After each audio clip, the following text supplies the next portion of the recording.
never seen a smile so big on my little old lady's face until I tell her I'm going fishing all weekend. Pack up all of my bacon, I make plans for 7:45, and I swing around, pick up my date for the weekend. Some reason she seems to please when I'm leaving.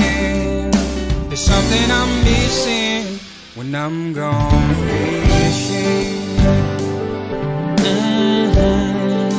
When I'm gone fishing.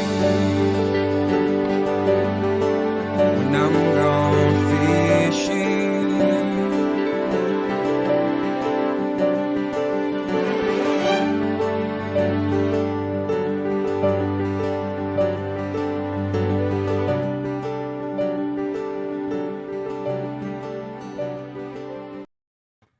Well, I can honestly say this is a first. And Steve Shaw, how you doing, buddy?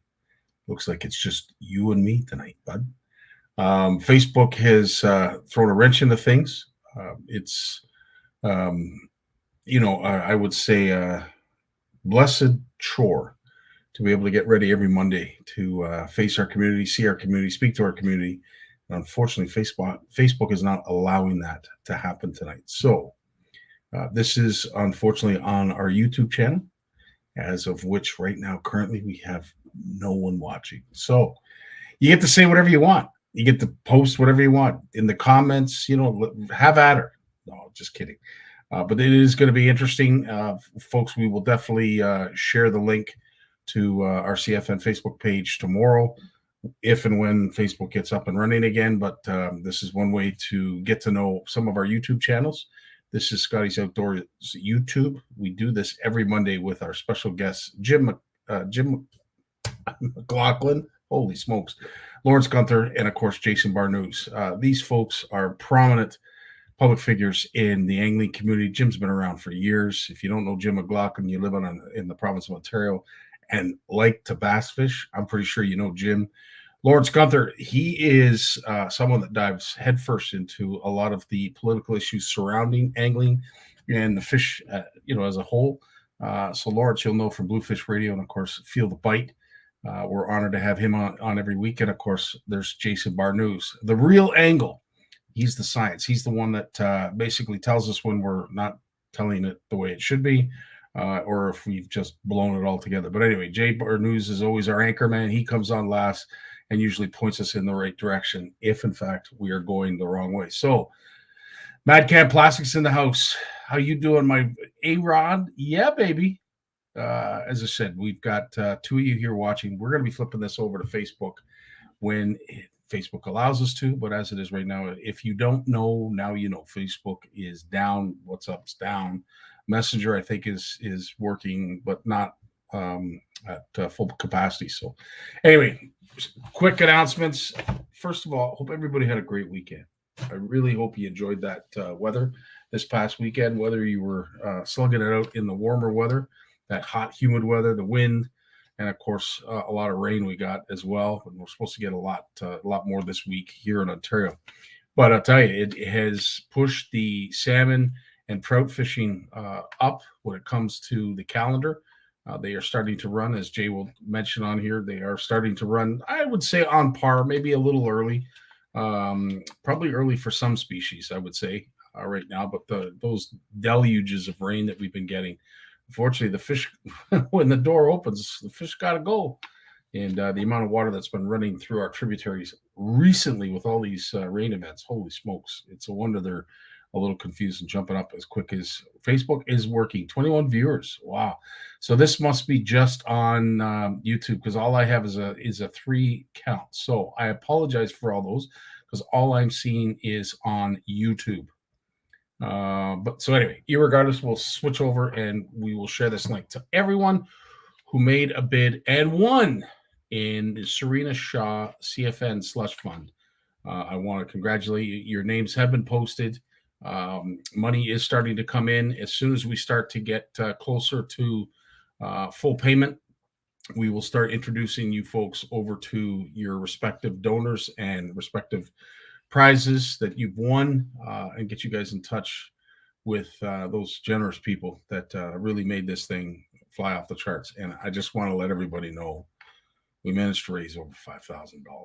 So congratulations to you, CFN. Congratulations to all the donors. Thank you to all our generous people who helped out. James Shembry, Chuck D, Brad Norris. I mean, there was some people that were at the forefront of putting this together. And as it is right now, somebody in CFN might have a bad day, but CFN is going to be there in a big way. So thank you all to that.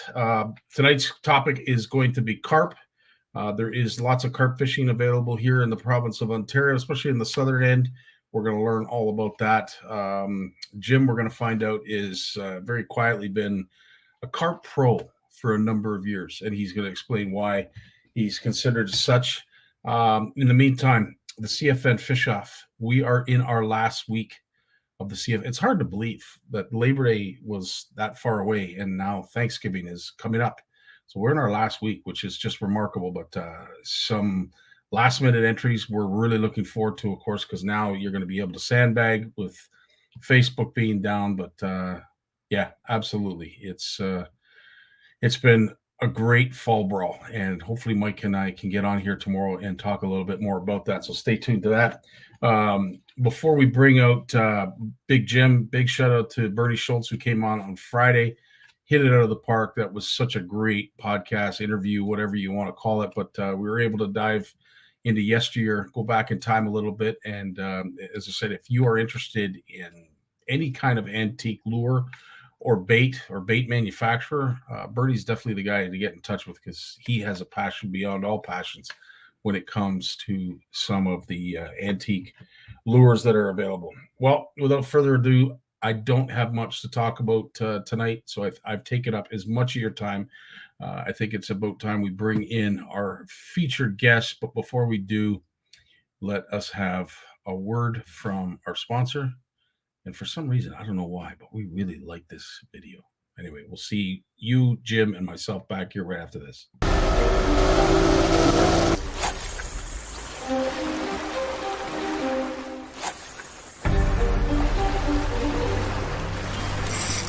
Oh, there's one right there.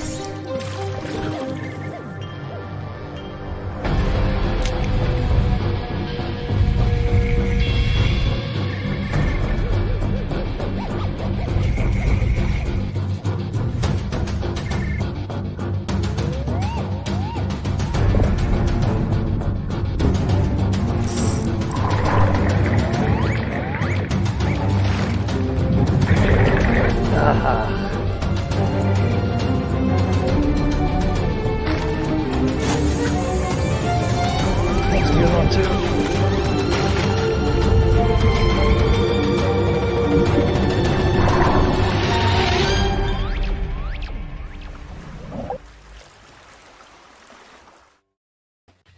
Jim, not typically our normal commercial, but a great commercial nonetheless. I wanted to ask, though, right off the bat, with our topic of species tonight, carp, would Vanford be considered a good reel for? Not at all. I didn't think so. No, not at all. In fact, it's something that I don't really like. And I was joking to you earlier about being a carp pro in the old days. And the reason I say that, I've got like boxes that are the size of, like, I don't know whether you're familiar with the size of a box like that eggs come in. Yeah. Those cartons. I've got 2 of those filled to the brim with packages of old photos from in the olden days, the early Cretaceous period and things like that. And that's right down behind. There's a place in Ottawa. There's an old restaurant right downtown by the Ottawa River called the Old Mill Restaurant. Yeah. And that's right behind it. There's a sort of a sluice gate thing comes through the back of that. And we used to fish for carp down there. And that wouldn't even be a big one. That would just be the average size. And I mean, we didn't know anything about bait runner reels. I don't even know if they were invented back then. But, you know, all we knew was that if you went down and you fished with a Lindy rig and a live crawler, you would catch carp. But I really think and believe that it was the same old thing. They were a lot stupider back then.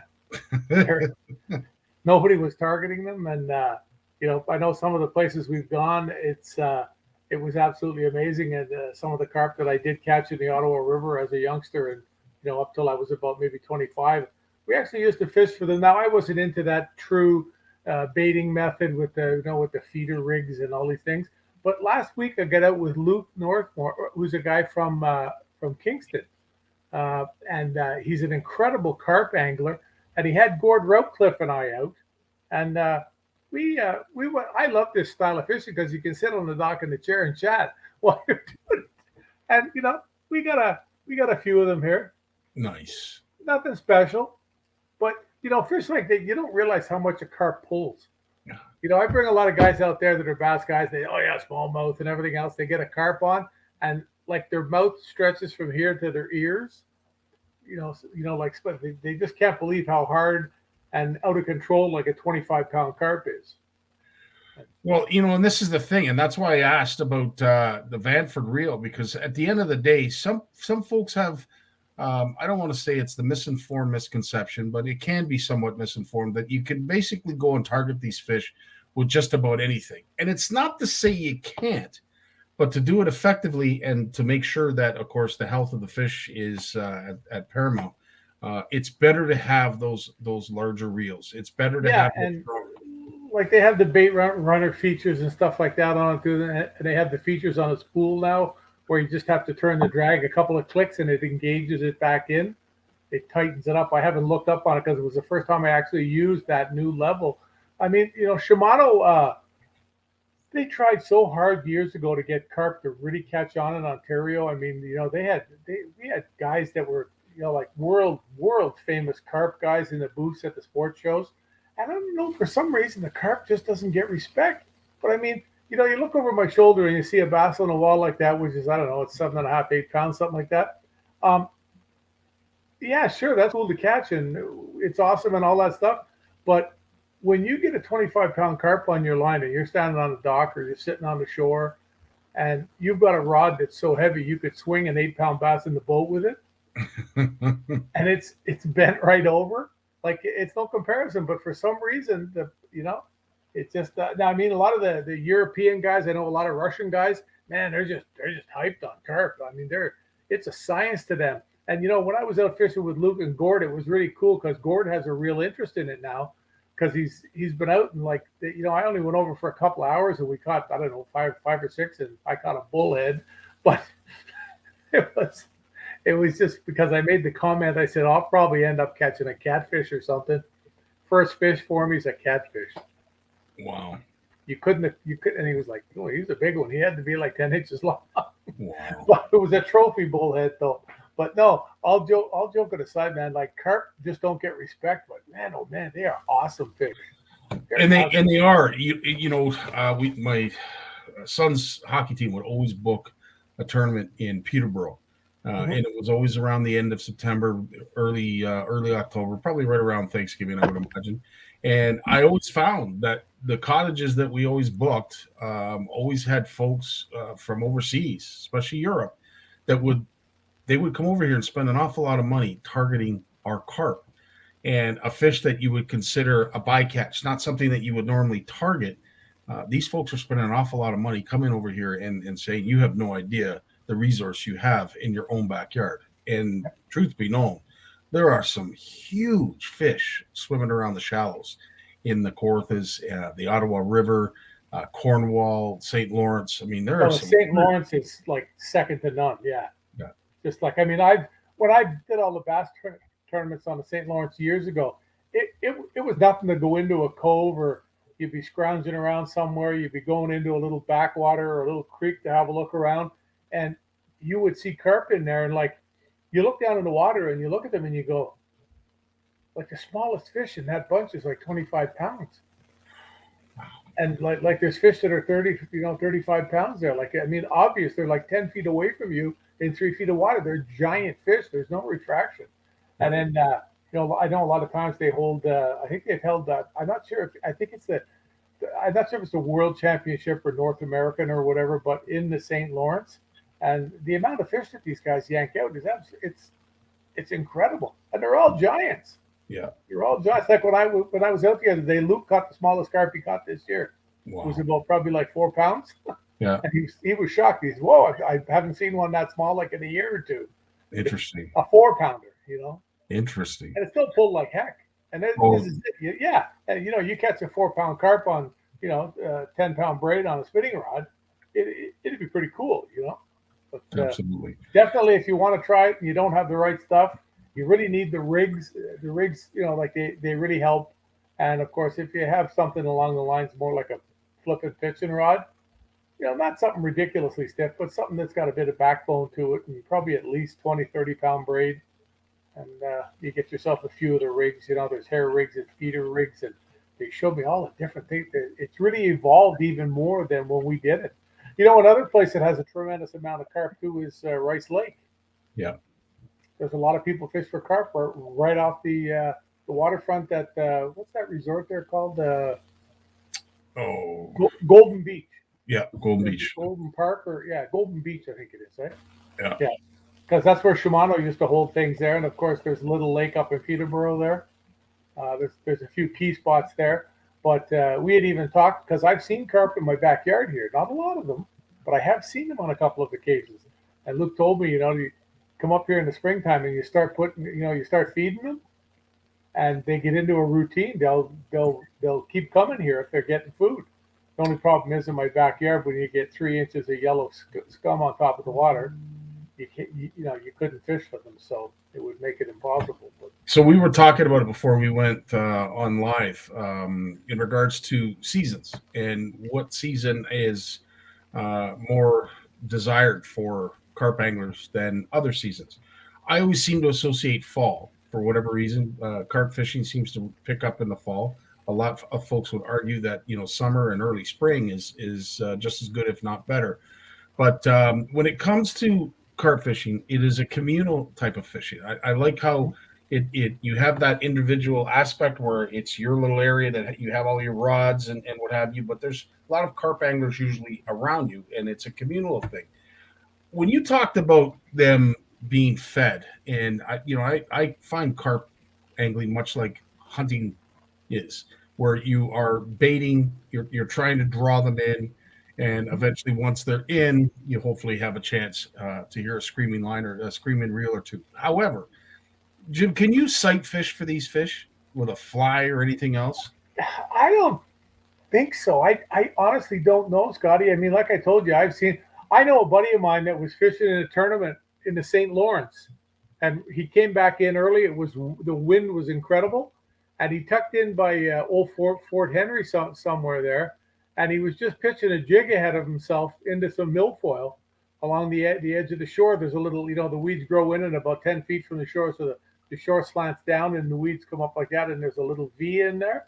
And he was just going along the shore pitching a jig, and he actually caught a couple of nice largemouths. He already had bigger ones. Like, this was before smallmouths came to be like they are. And then he says, I'm watching these 5 or 6 small carp. And he said, they're all like 5 to 10 pounds, and they're swimming along ahead of me. So he says, I threw the jig way up ahead of them.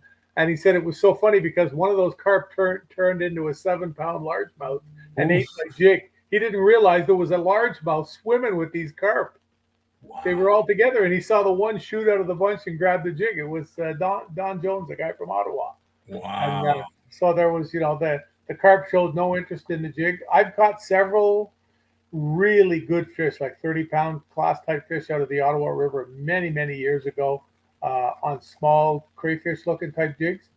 We used to fish them just little small things with short hair on them, and we put a half a crawler on the back. And we'd be fishing for walleyes with those. And sure enough, every once in a while, you'd set the hook, and it was the proverbial, oh, geez, I think I'm snagged. And then you just about get yanked off the dock. They just go forever. That's the cool thing about them. And like, if you want to get into it, it's really cool the way they have the stands, put your rods on, the bite indicators, and they can turn them up, turn them down, all this stuff. It was funny being out with Luke the other day. It really it brought it all back in my head, And I think next year you might see the chair on the bank around here in a few places. That's awesome. Yeah. Well, Jim, we talk about technology and how it has affected angling as a whole. But when it comes to carp, really, technology's had a huge hand in the developments of, as you said, bite indicators, even how we feed and present food to these fish to draw them in.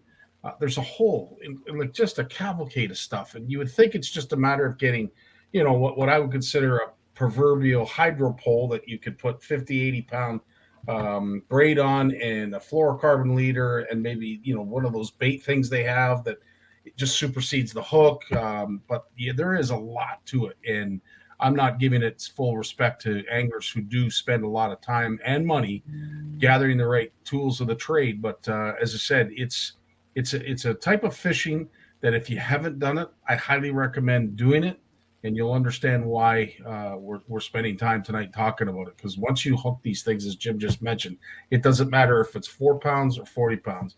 They fight like a truck stuck in the mud.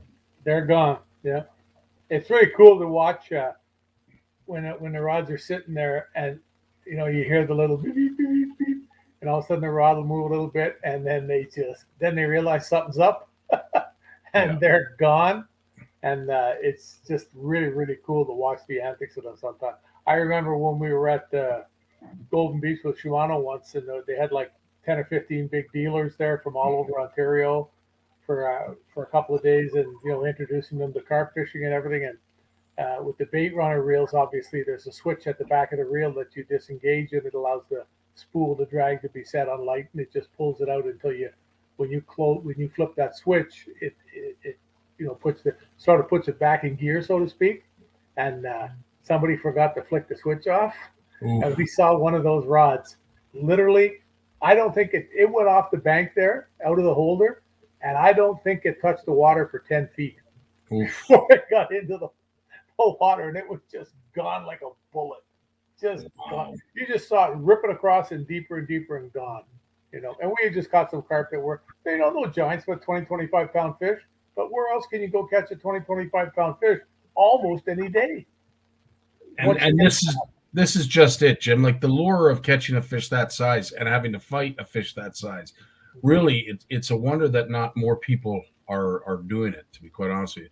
Back in the day, did you have to bait like a lot of carp anglers do now, where you're throwing the corn in or their special recipe? Did you have to do any of that back? Well, I didn't do that because I caught them doing other things. Like I was usually fishing for walleyes when we got them in the river with the Lindy rigs and stuff. But that was one of the things that guys like Len Purdick and that they had with Shimano. I mean, Len's a wondrous carp angler. He lives over, I'm not quite sure, it's over toward Hamilton somewhere, that direction. I think he's still there. But I mean, they had a CD, a carp CD from Shimano. They had all kinds of stuff, and it was just really cool because they basically gave us a schooling in it. But I just saw the difference in the technology from the days of Shimano pushing it like that, the way that they did in Canada, to seeing Luke fishing here now, and the reels are different. Like Gord had a reel that was completely different. This stuff has just gotten bigger because carp is huge around the world. Huge, absolutely. Like you go to Europe, I mean, like if we posted some pictures of carp, and I talked about it. I got Facebook messages from guys from Europe asking me where this was. I said it was 10 minutes from my house, and like, do you live in a big city? Yeah, and they were like, oh, and then one guy says to me too. I said, yeah. I said I actually live about 15 minutes from the St. Lawrence River, and he said, why wouldn't you be fishing there for them? That's like the best place in the world, I've heard. And I said, well, I just went with a buddy for a couple of hours. They were out having some fun, just fishing by one of the locks on the Rideau system. And, they fished in the morning. They got nothing. They went up above the lock and loaded them. They caught like 15. Wow. So, it brings back, and I know this is a little bit offshoot of what we're talking about tonight with carp, because really carp is all about accessible angling, really. I mean, there's no fish easier to access than carp, really, in my opinion. But it's interesting how we have that luxury and freedom of movement when it comes to targeting these fish, or any fish for that matter. I got on the phone. I was probably doing something with my Rogers bill, and I was talking to a guy over in India. And, what we take for granted, they absolutely are in awe, much like you just illustrated. But this guy went on and he was asking me all kinds of questions about public fishing. I'm like, you're asking a lot. Do you not public fish? Like, it sounds like you enjoy it. He says, oh, we can't. Everything is owned by the commercial outfits. We can't public fish in our waterways. I said, you can't go down to a beach and cast the line? Oh, no. We get written tickets and we get fines for doing that. So we have it, like, as bad as it can be. Sometimes people will complain. We haven't got it so bad after all. But Facebook is down. What am I going to do? Well, this is interesting. You're right, Jim. It is. And unfortunately, we are taking it on the nose. We're taking it on the chin. We have all but 3 people watching, and it's all on our YouTube channel. So we will be sharing this link tomorrow or whenever Facebook decides to open the door back up to CFN and all of our groups. But you told me there was 1.5 million people going to be watching tonight. and Jim, I won't be the last person to lie to you tonight. At least, hopefully, she's prettier than I am. That's all I can say. Oh my God! Bring me the bucket, Tammy. Anyway, Jim, what's coming up this week for you? Well, I just while I was talking to you here, I just noticed my phone. Gord, the guy was talking about carp fishing, says, "Want to go fish for a largemouth on Wednesday?" Nice. It's supposed to be pretty nice out the weather, I guess. It comes around a little bit, and he's got a little spot somewhere that in the fall the largemouths load up on it. Like, I'm talking load up, and it's where nobody would ever dream of going to fish for a largemouth. He was up looking for smallmouth one day, and he started catching largemouths, and it's like it's an open water thing, just a rocky bottom, and there's just a sea of them if you hit it right. They get there usually about this time. It's a little warmer than normal, so we haven't had those cold nights. Like, we haven't had a frost here yet. I know, which is hard to believe. Really. And next week, it shows it. I just looked at the weather before I came on here with you, and it shows it till the 18th of October. Like, the lows for me here at night are like 10 and 12, 13, 14. So you're not even going to get close to it, But no. I might get out there Wednesday, and of course we've got the issue of the paper done. We have one little glitch that they're having a hard time. We tried to upload it. Well, Tammy did upload it and had to take it back down with the guy. And there's one little glitch on one spot for some reason. And we've had some pretty big dogs that know uploading stuff and, the files and all that stuff. Like, they're huge at it. And they're sort of like, wow, it's just a little piece of text that keeps disappearing. And, we've had a lot of people send us messages and say it's this, it's that, it's the next thing. But we got guys that, get huge bucks for figuring this stuff out, and they're scratching their head. But you think Tammy thinks that she got it there just before I came on with you here. They went back and forth, and they think they got it. So in the next day, hopefully we'll get the new issue uploaded. That's the one with Bernie Schultz on the cover. And man, if you're fishing this fall, you need to be reading this one. Everybody that's anybody's in there. Everybody that's anybody in there. And by the way, too, I'm back on the Al Linder Trail. Fishing season's warming down. I'm sure you have. Yeah. Well, listen, I look forward to our next guest, Bernie. Thanks again for bringing him on. And if folks, if you want to know anything about antique lures or just fishing back in the day from a perspective like Bernie's, I highly recommend you reach out to him. He's very open to conversation, but as I said, his passion is antique lures, and he knows a thing or two. So yeah, it was a great guest. Yeah, great guest we had on Friday. Anyway, dude, thanks so much for doing this as you do every week. My pleasure. Time. Okay, buddy. You guys have a great night. Be safe out there. Right on, bud. You take care. Be good. Peace. Always a pleasure. Always a pleasure. And we will be talking to yet another gem, Lawrence Gunther. In 2 seconds, here's a word from our sponsor.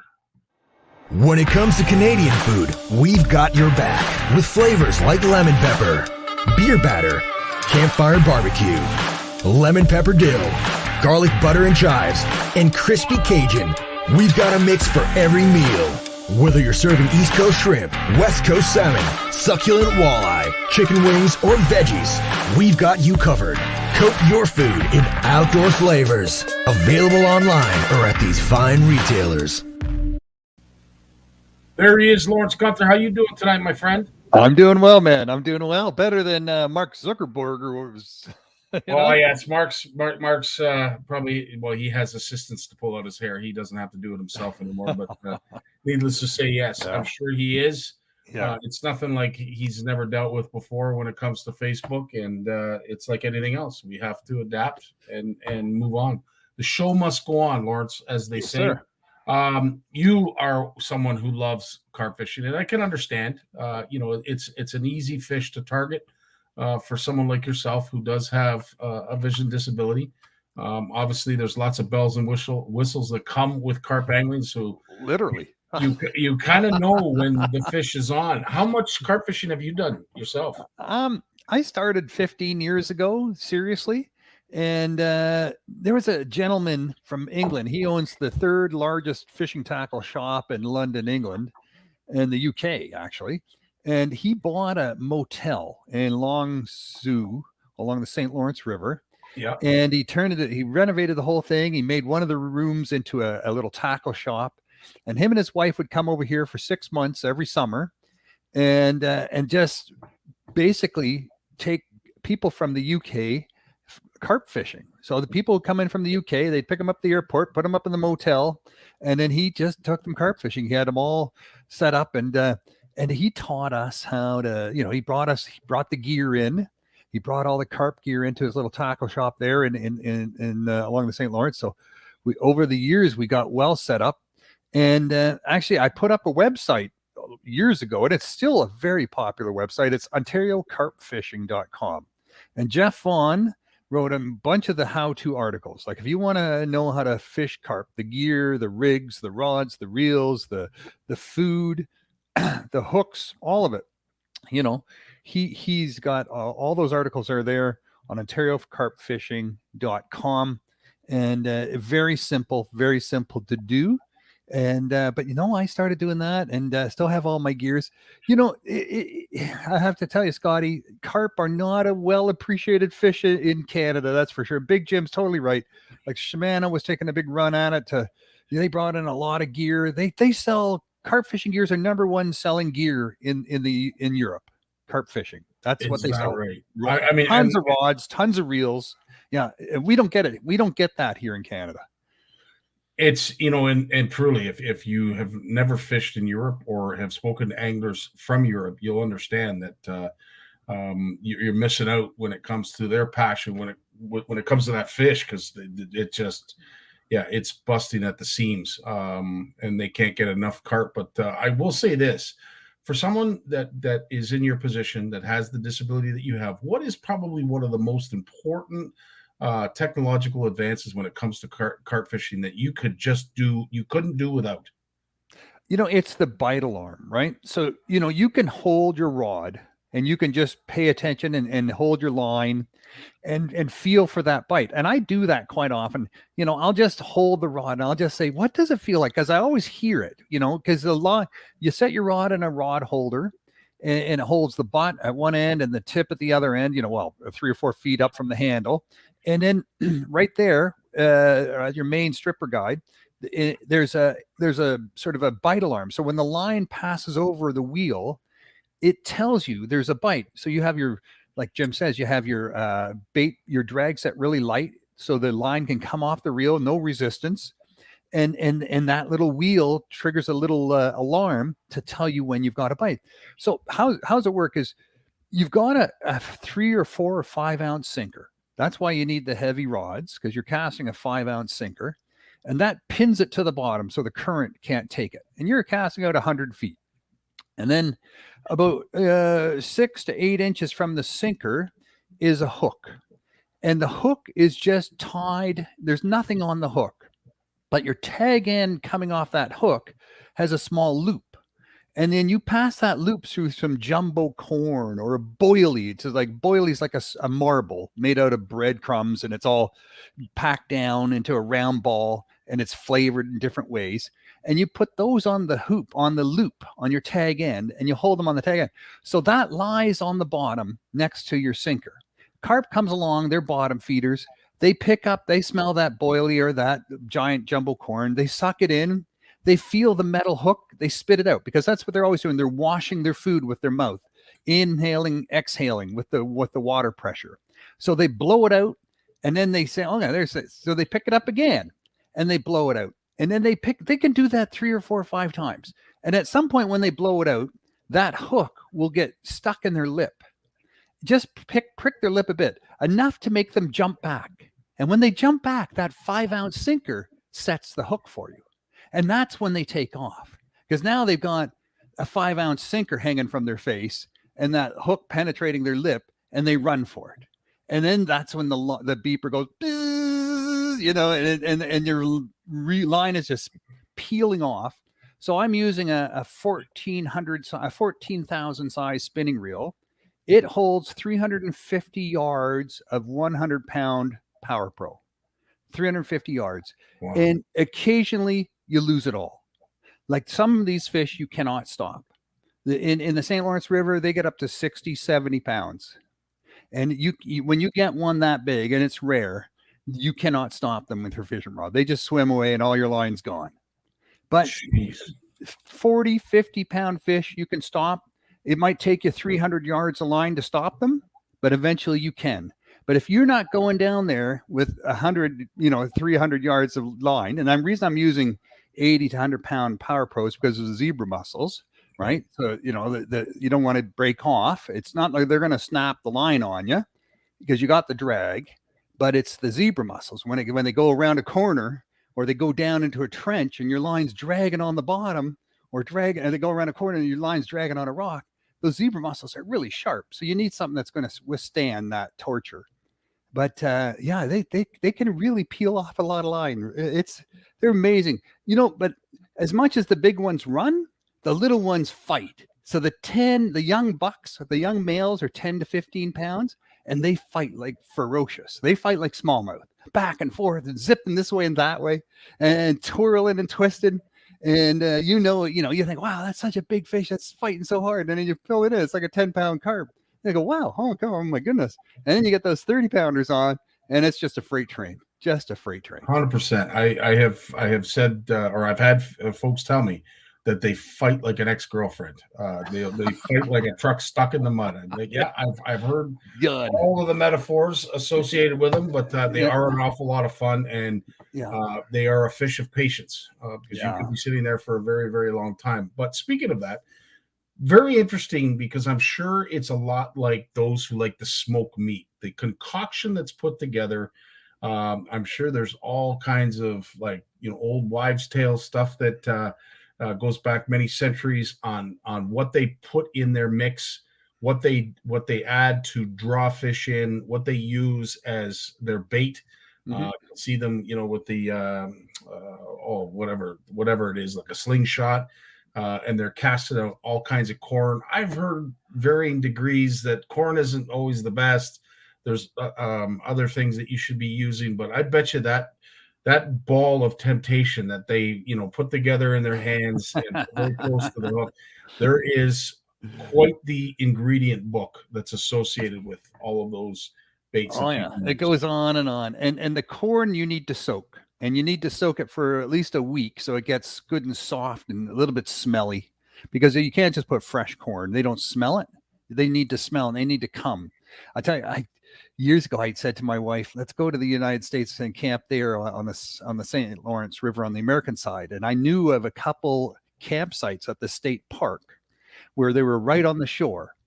So I contacted a few of my friends on the American side that run tackle shops, guide shops.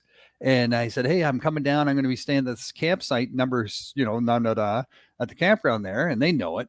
And I said, can you throw in some corn for me before I get there? And they said, oh yeah, Lawrence, we'll give it a best shot. We're pretty busy.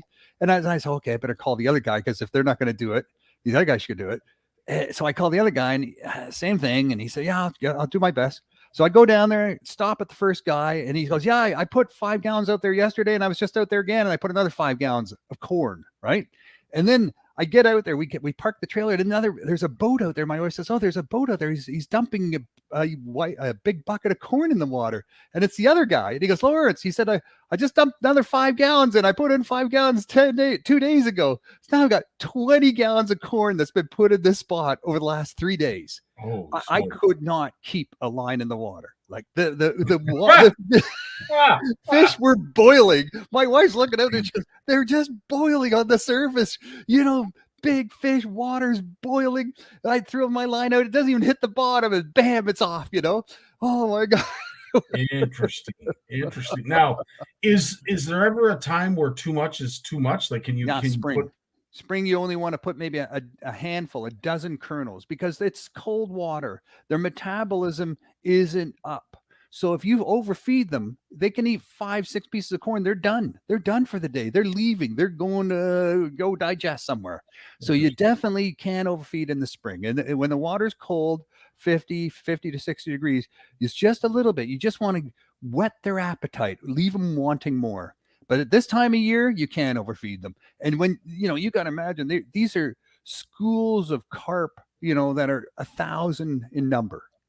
And they can finish off 5 gallons of corn in 10 minutes. And then they're just looking around.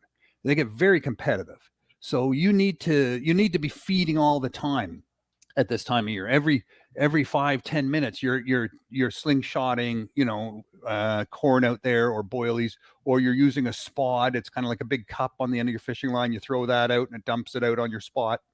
Yeah, you need to keep that up. Otherwise, they're going to lose interest and go somewhere else. Interesting. Any chance of spooking the fish? If you've got a hook set and it's in a particular place and you're now throwing corn, any chance you'll spook the fish or no? They're very spooky. If they see you, they're gone. Like if you have to hide. That's why you see these pictures. These guys are on shore, but they're in camouflage. Everything they wear is camo. Their tents, all their equipment, it's all camo. If you move around, you're flailing your arms around, and they see you, they're gone. They're spooky as trout.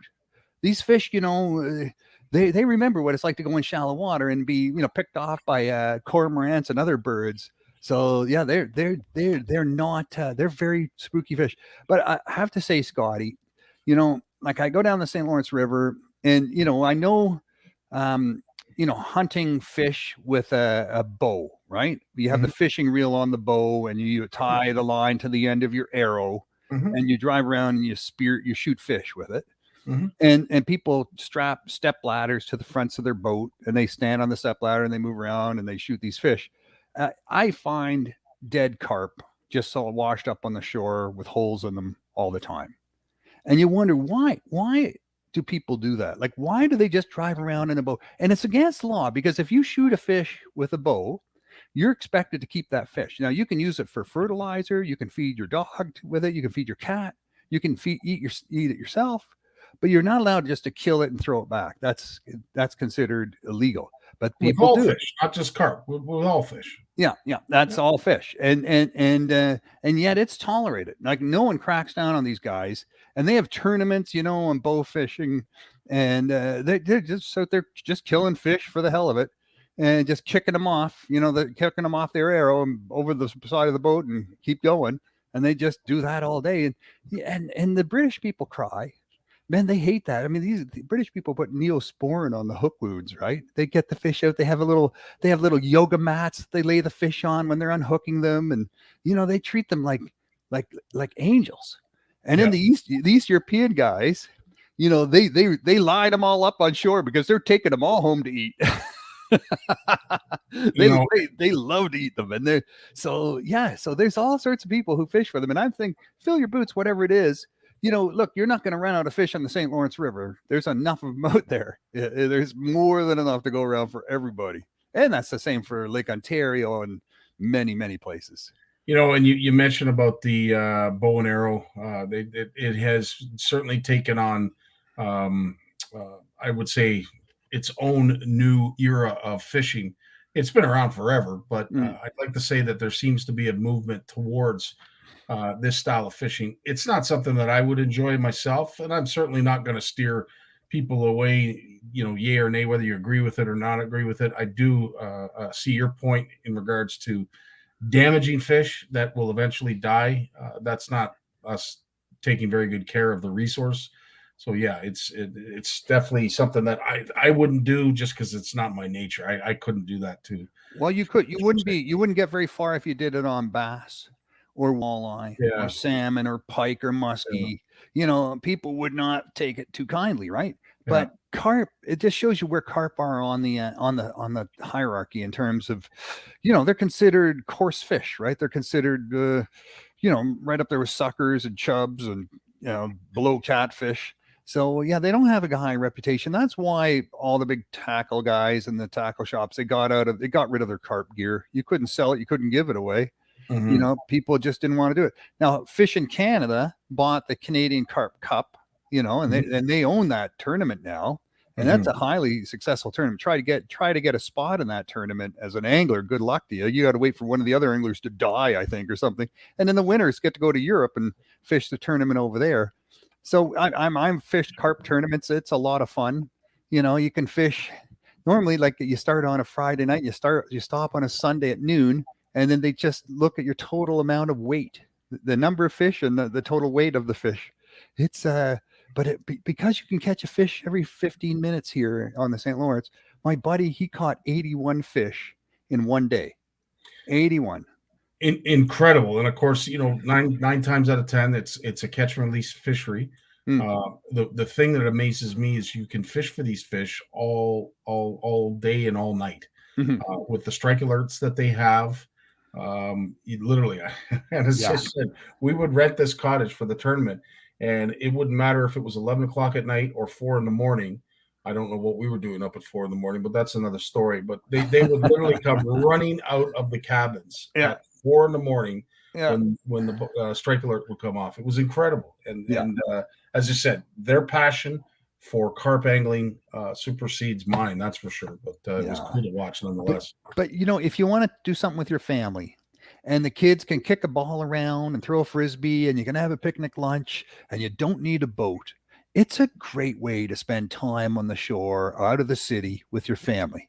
And you know, and as long as the kid can hold the fishing rod, you can put another one out for each child, right? Or now you can put 2 out for each child. I mean, there's no end of rods you can put, but you can get campsites right on the water as well. And you call these campgrounds, you know, and you say, hey, which sites are the best ones? And they all know, the organizers, the managers of the campgrounds know which ones to put you on. So you can fish right from your campsite. I mean, how cool is that? No kidding. Now, Jay's going to talk about this is a topic that I would say is spoken about a lot when it comes to carp, is the misidentification of carp. I would say that's probably one of the leading topics when discussing carp fishing is them being misidentified. But I will say this, coming from a political background like you are, and in most cases, carp does have a stigma against it in regards to what it does to spawning areas. They just don't go in and are quiet about things. They go in and make a heck of a mess. So a lot of anglers frown upon them because of what they do to the spawning beds of other fish. Well, weed beds. They tear up weed beds. Weed beds cover. They've been around for 100 years. If they were going to wipe out perch populations or bass populations, that would have happened a long time ago, right? They haven't. Now, this is common carp. They root around, they eat grubs, they eat, you know, crayfish. I've caught them on Cincos, man. I've caught them on Cincos under lily pads, right? So, you know, they'll eat rapalas. There's nothing they won't eat, but they're normally bottom feeders. But yeah, they are totally different species. They're related to the goldfish, the carp. But they're totally different, the species, than the Asian carp, or what they call, you know, the big head or the silver or the black carp and the grass carp, right? The ones that eat, they're like cows. They just eat weed beds. They just chew that stuff up that's their lunch, weed beds.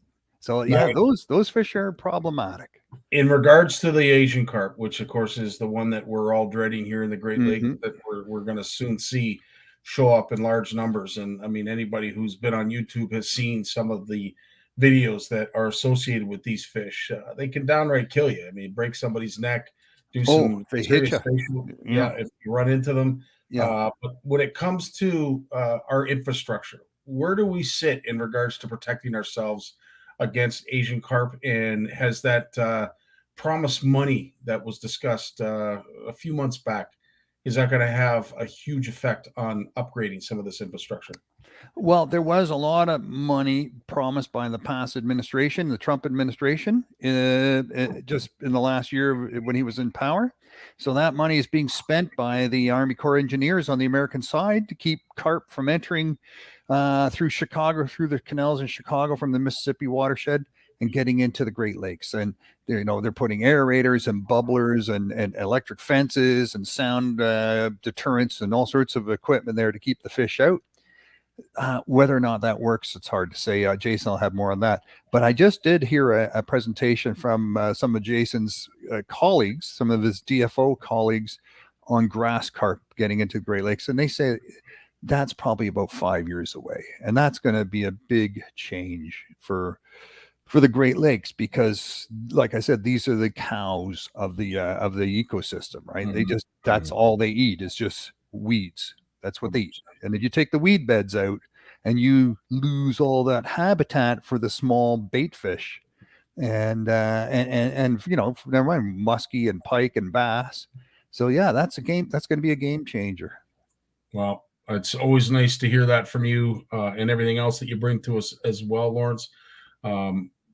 It's amazing how quickly these segments, the time just seems to go by so quickly. But anyway, it is yet another Monday. Thanks so much for joining us, Lawrence, and spreading some knowledge and some wealth and some passion. Appreciate it. Thanks for the opportunity, Scotty, and keep up the great work, my friend. You as well, dude. We'll see you next Monday, my friend. Right on. Peace. Well, before we bring on Jay Barnucz, who I'm sure will be able to dive headfirst into this topic and will love doing so, let's have a word from his sponsor. The fear of failure is failure itself. The world of science rewards the ones who are willing to try and fail. Because without the courage to embrace failure, ideas remain ideas. But with that courage to fail and to learn, ideas can change the world. Want to know the difference between power bait and other soft plastics? Ask the fish. Berkeley scientists have thousands of flavors tested on thousands of fish. Natural, man-made. Every bait that's ever hit the water. No matter the shape, size, or color, power bait is the only one that is scientifically proven. Fish bite and will not let go. J-Dog's in the house. How you doing, Jay? Doing good, man. When you saw me, I was still wearing my waders. I did. I saw that. Yeah, and you do a lot of hands-on work that obviously you went to school for and studied on. But I tell you, my hat goes off to you, and I live vicariously through you, seeing you do some of these things and post some of these programs that you're on. I think it's awesome. Yeah, I can't talk much about the current project because it's kind of in its infancy, but I'm teaming up with a local group of anglers on my home river that I grew up fishing as a kid that I spend most of my time steelheading on. And we're doing some stewardship work, old-fashioned stewardship work. We're working on improving the fishway. Going to work on some fish counts this year. And so the club's in its infancy, so we're kind of ironing out some of the details right now. But, it's great to see, a lot of these fish and game clubs have really kind of gone up. They've kind of faded, Scotty, and it's hard to keep them going. Some of the guys and girls who mentored, like people like yourself and myself, they can't do it anymore. And we have to become the mentors of those groups. And, going out to some of these work days we're having, and, I'm 46 now. So, seeing some guys half my age or younger out sharing the same passion makes me feel good. And it motivates me to go out and do it. So literally today was work, supper, drive down to the dam, work for an hour, come back in time. And hopefully I was at the dam saying, I hope CFN is going to work because Facebook's been down all day. And here we are. All good, man. All good. That's awesome, dude. And the sacrifice that you make, truly, we can't thank you enough. And we certainly, as anglers, appreciate it. But I got to ask, when it comes to that club, what's the demographic? Like, what's the age group? Is it typically what we would normally see, where we have a lot more older folks involved, or No, it's a lot of younger guys. nice? Mostly guys. But I want to say the average age is probably late 20s, early 30s right now. So Beautiful. yeah, it's That's great. awesome. And you know what? A lot of them come from all different walks of life. Like I'm the only fish biologist on site kind of thing, but I'm not a trout and salmon biologist. Like I work with endangered species, right? So but this is my personal interest and my personal time. And if I didn't get to do stuff like this once in a while, I wouldn't even like the job I have all the time. Truly, like I need to give back sometimes too. So it's good to see people involved and taking steps. And I'm always that guy though, because I got to talk about like insurance, and I hate being the OSH guy, but I am the OSH guy. I always am. You know what I'm talking about, man. I totally get it. But I'm okay with that, because if we do it safely and sensibly, we can have something last a long time. So, well, speaking of endangered, and carp are definitely not, we are glad to see that they are on the endangered list when it comes to Asian carp, which we of course don't want to see in our Great Lakes. I would like to say, and I don't mean anything by it, because there's a lot of hard work that's going on behind the scenes to make sure that they don't show up. But I think it's inevitable. Jade, what's your thoughts on the Asian carp situation? Is it inevitable? Are we just prolonging what is going to be by spending all this money, or what are your thoughts? Yeah, I don't really want to. I really can't comment on that, because I really don't know the answers. The modeling's out there to suggest that we have the habitat in the Great Lakes to sustain them. Will they be as prolific as they are in the U.S.? Probably not. Our lakes and rivers, even in southern Ontario, are not as fertile as we see in the Mississippi drainage. But you know what? In the end, we don't need another invasive species here. You know what? Like our Great Lakes, I've often heard of them as the great mistakes. Because it's this, and I don't want to put too negative a spin on it, but some of the fisheries we have here are the result of introduced populations to control another population, and goes back and forth. And it's a game that we play, but I'm not sure how good I feel about it. But in the end, some things come here that we can't control, and so grass carp seems to be one species that shows up from time to time. What I will give everyone information on is that when Asian carp are caught in Canada, there's press releases formally that's done, and because all agencies, both federal, provincial, and local, have to be on the same page. They actually have protocols that are followed. And so if there was a grass carp caught in southern Ontario tomorrow, you would hear about it probably within the next 4 to 5 days because of that protocol. So don't think, so a few years ago, I want to say 3 or 4 years ago, there was a lot more grass carp in the news. Toronto Islands had some captures. There were some captures down around the Welland River. There hasn't been, and crews are still out there looking for them. So, and the surveillance program that is out there with the different agencies is pretty impressive, and I'm pretty proud of my colleagues in the invasive species program at DFO, as well as in M&R. And I'm just proud as a citizen of Canada, because it's nice to see us putting money into surveillance programs like that. And a lot of these surveillance programs, it's providing fish information that supports other programs, Scotty. So it pays back some big dividends. So kudos to those hardworking folks. Amen. Give us a little bit of a timeline, Jade. As I said, I went through and tried to do a little bit of research myself. I found out that common carp showed up in the 1800s, specifically 1850s in this article. Then I noticed something that was published by the government of Canada, that it was introduced in North America in 1970. Give us your best estimate of when they started to show up. Yeah, so basically it's the mid 1800s, and it depends on where they were introduced. And from what I can tell, it came from probably multiple sources. And I'm talking North American wide. So They came into, I've read as early as the 1830s in New York State, and that's probably the common source for common carp in the Great Lakes. So through New York State, they got into Lake Ontario, and that's how they spread. And within 100 years, so by the 1930s, they were pretty common throughout the lower Great Lakes, and they're still spreading. In fact, I'm gonna post a link in the Facebook chat because people can check that later. The Nature Conservancy of Canada has a pretty cool blog on it. It actually shows the distribution. If you click on the link and there's a map, you can actually look at the distribution of carp in Canada. It's an approximate distribution, but you'll see that they're not very common in river systems in the southern prairies. You're going to see where they've been found in like the Red River and the Assiniboine complex, which is part of, then there's that sort of northern U.S. component.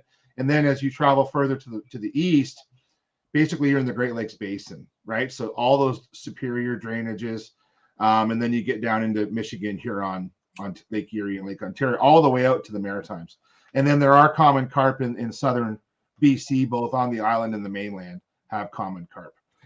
Some of them are maintained in isolated waterways, but they spread through rivers naturally, just like a lot of other invasive species. And not necessarily too, Scotty, like, remember, we call them invasive species, but it's been well documented that once a species has been here, and it depends on what definition you go by, but they refer to as naturalized. So once a species has been in a system, and depends what expert you talk to, but you're talking 50 to 100 years, and they're reproducing naturally, they're naturalized. We look at species like steelhead, Chinook salmon, they're all naturalized into the Great Lakes Basin now, as just one example. Common carp as well. So, if common carp had been here since the 1800s, mid 1800s, let's say, and of course, there's this huge outcry of concern for grass carp, and rightfully so. Mm-hmm. But if common carp haven't infiltrated any further than the Great Lakes Basin since the 1800s, that's like quite a few years. Is it suffice to say that there are enough natural barriers that the grass carp won't go any further either? Yeah, that's a good question. And that's part of what's the research that's ongoing with the different agencies right now, Scotty, is to figure out. So modeling so we don't know if there's been records of them here, but we don't know if they're very well established. It's believed that they're not in Canada. There has been records of grass carp reproduction in some of the Ohio rivers, so they've actually found that they've been reproducing and successfully reproducing. All the ones in Ontario that have been found are triploid fish, which are infertile grass carp. And grass carp have been used and are still used in some places for control of vegetation. So, Scotty, we don't know what the long-term potential impacts might be of grass carp. We do know that they will survive here if they show up.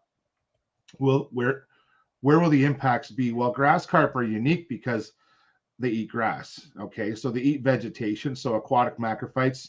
So a lot of our wetland areas, which is home to a lot of our native species for reproduction, I think of things like northern pike, muskellunge, heck, even yellow perch. All these species that rely on aquatic plants to survive. I even bring up yellow perch because when they spawn, they actually, their eggs, once they're fertilized, adhere to vegetation. And that's what northern pike do. That's what muskie do. And other species too, just having wetland areas where bass, bowfin, not just game species, but think of all the non-game species. When you start to see reductions in wetland areas, you could see reductions in fish productivity.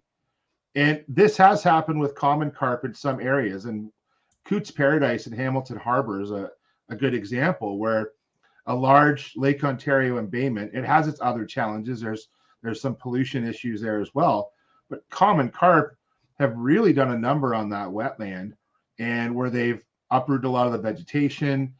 They've caused a lot of turbidity issues. Turbidity is when you get a lot of dirt in the water, cause it to get cloudy. What happens with that is when the water gets stirred up from carp, the turbidity causes photosynthesis to not happen as easily. So when aquatic plants can't get sunshine, you lose their numbers too. And so what you end up is these wetland areas they're not totally lost, but they get greatly disturbed by common carp, and you reduce that productivity of those wetlands. And it's been documented in lots of places, but in lots of places, Scotty, the common carp, although they've had an impact, a lot of these wetlands are still thriving, right? So, it seems that I think that in some areas where there's more pollution, in that where common carp are very tolerant of pollution, that they seem to thrive more because other species aren't there.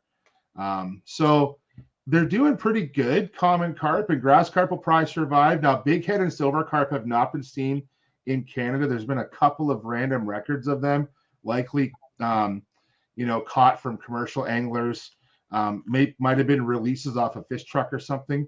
But one thing I'm very proud of is not just our folks on the ground, Scotty, doing like these sort of ecological surveillance, the work that's being done by fisheries officers at the borders, checking Asian carp. Asian carp are allowed to come into Canada, but they have to be dead and frozen. Okay. But there's smuggling that tries to happen because a live Asian carp is worth more than a dead one. And smugglers will go out of their way. And you can look at the stuff on YouTube. It's pretty impressive. And I'm very proud of all the fisheries officers that have been, going above and beyond, working with border control services to actually monitor where these fish are coming from. And they've had some pretty high profile busts in Southern Ontario. I know in Windsor at the Peace Bridge, as well in Port Erie. So, that people are trying to get them in here and we don't want them here. So, I'm very proud of, so will they survive? It suggests that they might. Will they be prolific? We don't know. But man, it is good to see our governments working together, and not just on the Canadian side, with the U.S. parties as well, to keep them out of the Great Lakes. So fight a good fight. Amen. Amen, brother. Couldn't have said it better myself. Now, when it comes to carp fishing, obviously, we talked a little bit about it with Lawrence and Jim in regards to what gear you need, what size reel you should probably have. Yeah. What weight of braid you should be using, what kind of fluorocarbon leader, and the size test that it should be.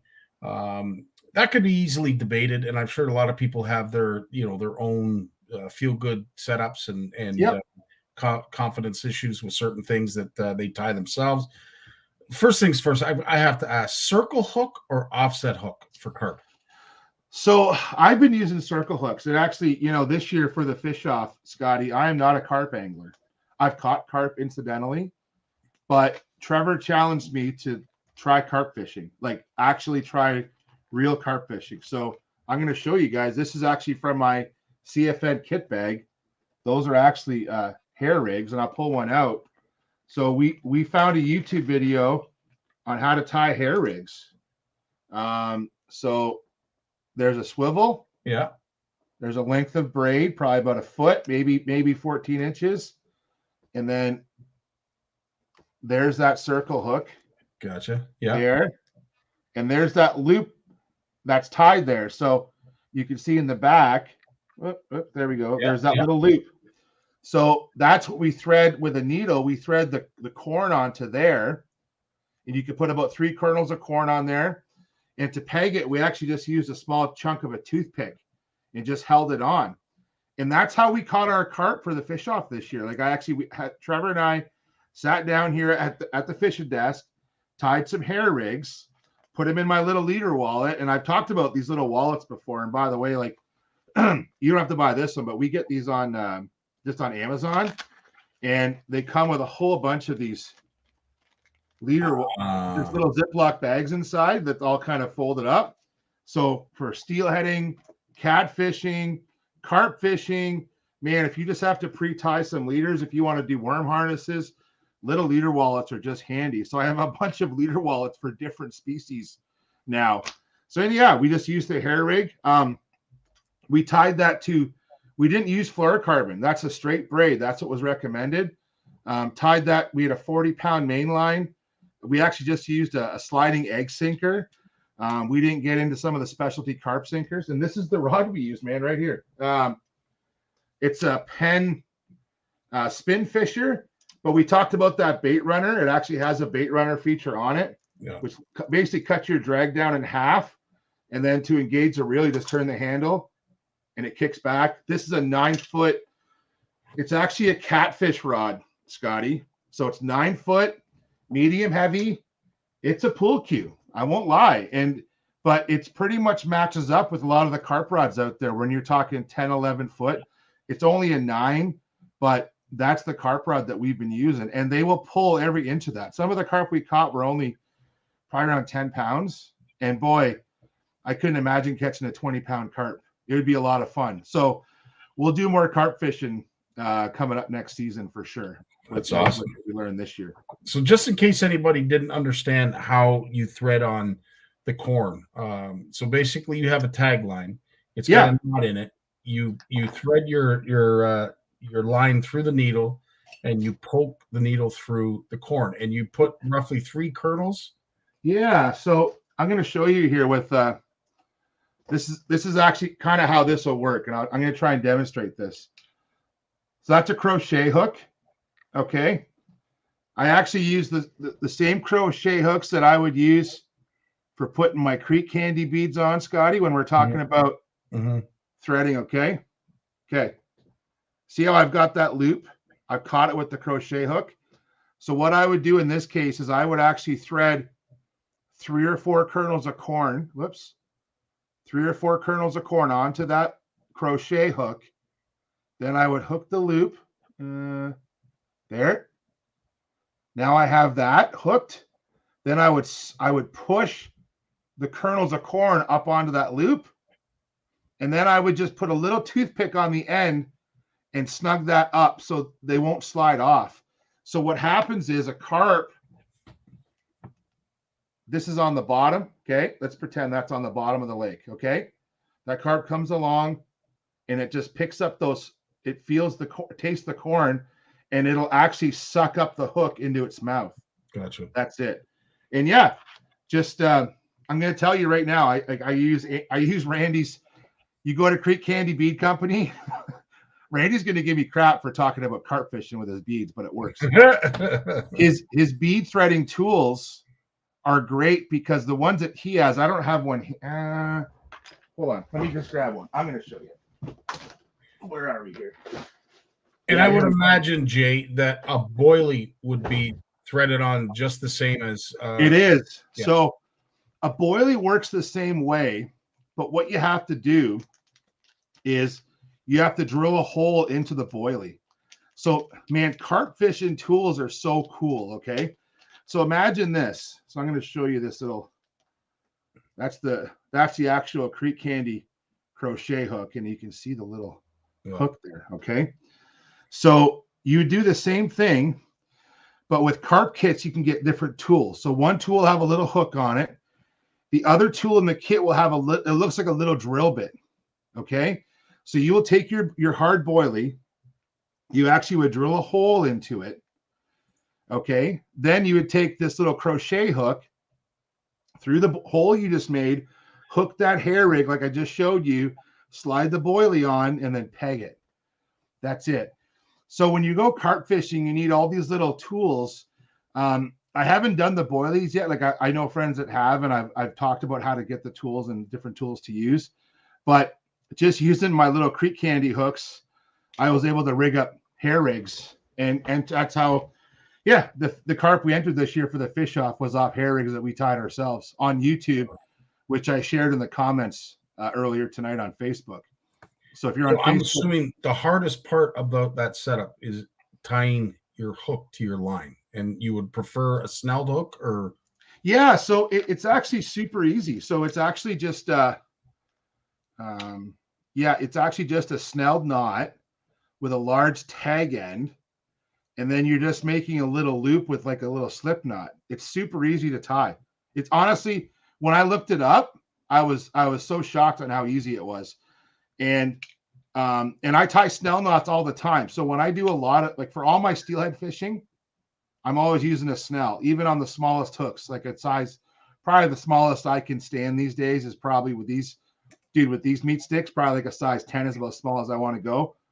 But I'm always using a snell knot. And I've gotten down to tying snells pretty easily, regardless of size of hook. So that's a 1/0 circle hook.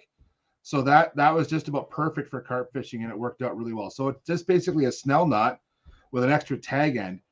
And I was surprised about, I didn't know this, okay, just using straight braid for a lot of these. And you can buy these too. You can buy hair rigs pre-made. It's pretty cool. But if you go online, you can buy them pre-made. But I just looked up how to tie your own hair rigs, and that's a bit of a beefy swivel. That's probably like a 40 or 60 pound rated swivel. And if you actually go to, you know what, Scotty, I'm gonna find it because I know that it's there. There's a great I gave them a shout out. You ever heard of Average Ontario Anglers? Oh yeah. You've given them a shout out. Yeah, many times. Yeah. So if you go, I can't find it. Go to their YouTube page. And they actually have a recent video on carp tools that they bought on Amazon. So I'm talking about all these different tools. You can actually buy a kit that has the drill, has the hook, has the hair rig, has everything, all the tools that you need to fasten your boilies or tag your boilies. It's all there in these little kits. And not that you don't want to support local, and actually Aaron in the video makes a point of that, but sometimes it's nice just to buy the kit to try it out and make sure you have everything that you need. And then if you ever want to buy more stuff, then you know what you're looking for. But sometimes when you walk into a fishing section, you don't know what to ask for. And I still find that there's not a lot of really experienced carp anglers out there, whether not just anglers, but also like store staff, where I don't know what to get. But there is so much carp. I know Bill's Bait and Tackle is a great one in Hamilton. They got great carp gear there. I'm trying to think of other ones that I've been to recently. Angling Sports in London.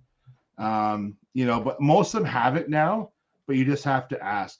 But definitely, dude, tying your own hair rigs is actually, I don't know, it's kind of rewarding to tie your own rigs and catch your own fish on them. So, and carp fishing is something that anybody can do. And Scotty, with carp, especially for a lot of our friends out there, it's something you can do, and you don't need a boat, and I think that a lot of anglers out there get very intimidated that, we read all these great articles, and it's always about, there's so many good articles about fall bass fishing and fall muskie fishing. And, if you don't have a boat, you just feel kind of, oh man, I'm out of this. I'm dealt out of the hand.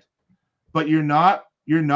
And especially when it comes to carp fishing, if you want to catch big fish in Ontario, try carp fishing. And the rod I use, this rod that I showed you guys, this 9-foot Berkeley catfish rod with that big pen reel. I use that for all carp fishing, cat fishing, beach surf fishing. I catch drum on that. Like that's like just a multi-purpose rod. It's got 200 yards of 40-pound braid. It's just a fantastic rod. Why I like the larger rods, guys, larger reels, just so everyone understands. When it comes to carp fishing and cat fishing, you get two things: castability, larger spool, faster retrieve. Okay, so you get more inches per turn with the larger spooled reel, but also too with the spinning reels, especially larger pound drag. Okay, when you're trying to fight some of these fish, you need to turn them sometimes. So these larger spinning reels are really durable. And what's nice about the pens is they're saltwater rated. So bank fishing on the beach, man, they are durable. And I really like the pens for their saltwater rating, and they're just workhorses, really, really are. And they're not that expensive. I think these pen spin fishers are under $200. Wow. I know that the pen fierces that I use, they're $120, and they have that live liner feature. So Scotty, carp fishing is one of those great ways to get out, and so many anglers can enjoy it, and you'll catch some big fish. If you were to narrow it down to just a couple, maybe just one. What is one thing that if you are not familiar with carp angling, this is a must-have. You must have this if you're going out carp fishing. What would it be? Ooh, you must have. Must have. You know what? It'd be the proper rod and reel. And I'm going to say that because, and Jim touched on this, you don't want to use just any rod and reel if you're going to go try and target carp. And not saying I have landed carp on ultralight panfish rods, but that's not the purpose of it. You know, invest in the money if you haven't in a heavy duty spinning reel and a good medium heavy rod, something probably 7 feet or preferably longer to make longer casts. Definitely an investment to make, you know, because when it comes to the rig, Scotty, we could take a circle hook on a piece of fluorocarbon with an egg sinker and a swivel and a piece of corn. The hair rig will put more carp on the bank, but you don't need a hair rig to catch carp. It's just one of those things that will help you probably catch more carp to have the proper rig. You know, talking about, you know, Jim touched on it with the bait feeder setups and different things. I've never experimented with that yet. I will, but I think the proper rod and reel and line is probably your best investment to try and catch a carp. And that rod, reel, and line for carp will also be good for a lot of other species as well. That's awesome. And yes, Alicia, you're 100% right. Obviously, lighter gear puts a little bit more stress on the fish. We love fighting these fish. So put stress on the angler, man. I don't want to fight a carp for half an hour on exactly. Exactly. Stresses me out. I want to land that thing. Jay, any last words before we let you go, my friend? No, I just want to say, you know, it's good to see everyone's out fishing. Man, we've had so much rain, Scotty. It's unbelievable.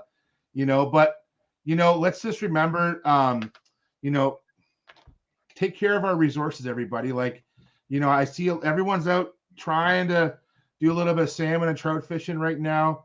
There's a little bit of crowding at the rivers these days and at the piers. Let's all be nice. And I want to give a shout out before I leave, Scotty, to the local conservation officers around here. I've been working from home more these days. Been running into our local COs. They're working their butts off. They've been working all through COVID. They were identified as an essential service. They've been working their tails off. Right now, between trout season closing, duck season starting, deer opening, you know, there's a lot of things on their plate, and they're working their butts off. So let's give our COs a hand. If you see them, thank them. Use your M&R tips to give them information. Trust me, they may not come to every call, but they track every call. I promise you. And if they get multiple calls from a certain area at a certain time, they will be there. Okay. So yeah, Mike Howard, shout out to the new Big Creek Club. I mentioned it earlier tonight. So, and, you know, and just talk to your COs, get to know your COs, please.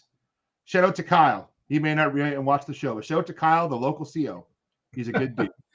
Well, I want you to stick around and help me with this. It was brought to my attention, and it's not often that this happens, because one thing that Jay and I talk about at great length is how positive our community can be. But unfortunately, there are times when we start to see some negativity crop in. Usually it's because we're busy.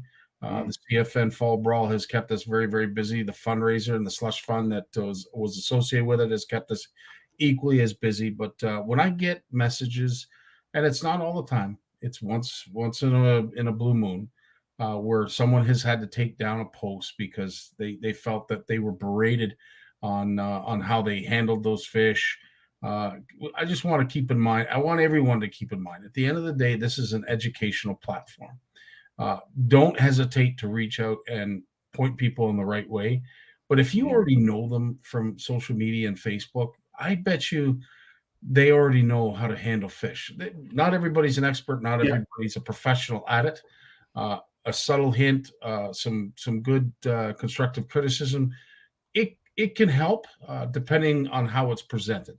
But just recently we had someone bring it to our attention that unfortunately it wasn't a positive experience, and they did know that they were mishandling the fish. They brought to my attention the importance that I keep trying to emphasize, where there's a human factor. When you're bringing in a nice fish, there's a human excitement factor that we don't sometimes play in. We're too quick to judge. Why did that fish have to flop around in the mud? Trust me, it it bothers me to see it too, because it's all about the fish with what we do. But just keep that in mind. It's a helpful reminder that at the end of the day, we want our community to remain positive.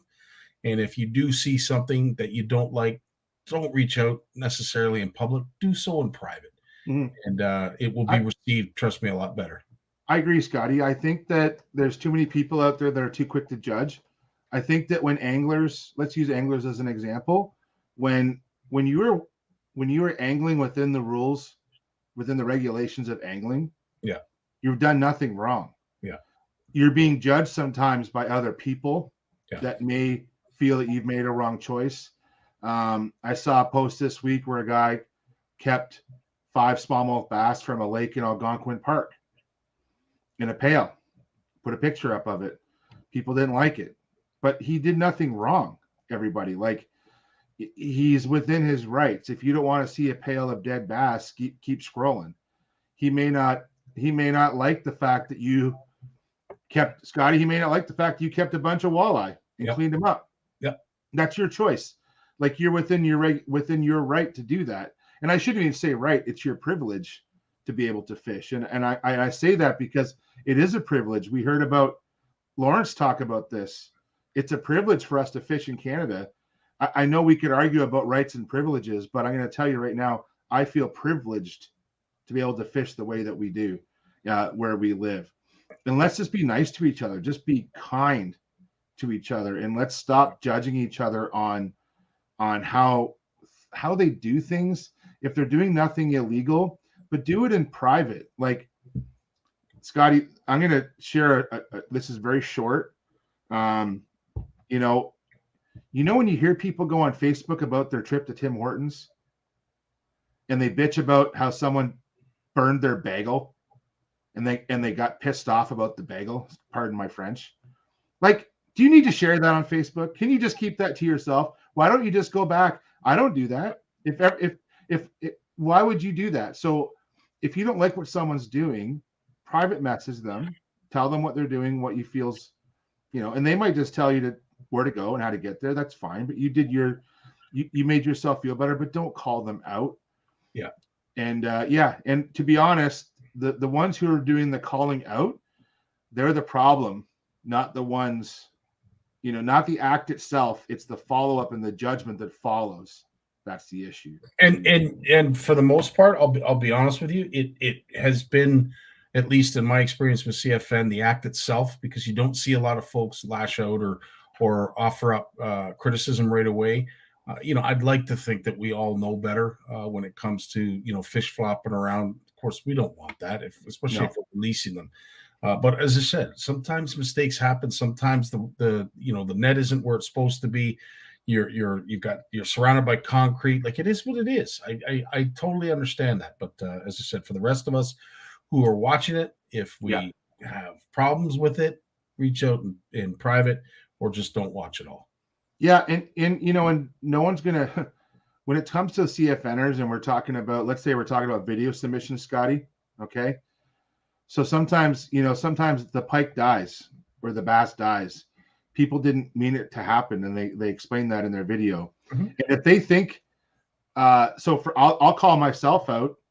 You know how many takes it takes to catch a greater red horse and try and get a measurement on it without flopping around? 4 takes this year. Took me 4 takes to get that video clean, that I was happy to post it. Now, was that fish fine? It was. But I'm saying in the end, we have all been through it, but those of us who do these types of submissions have had more practice than others. And so, and let's not drive the ones away who are doing their best. So that's exactly the reason I say this, is because at the end of the day, that's what we don't want to do. We want to include everyone, and excluding anybody because of the threat that they are concerned they're going to get attacked or humiliated or browbeat.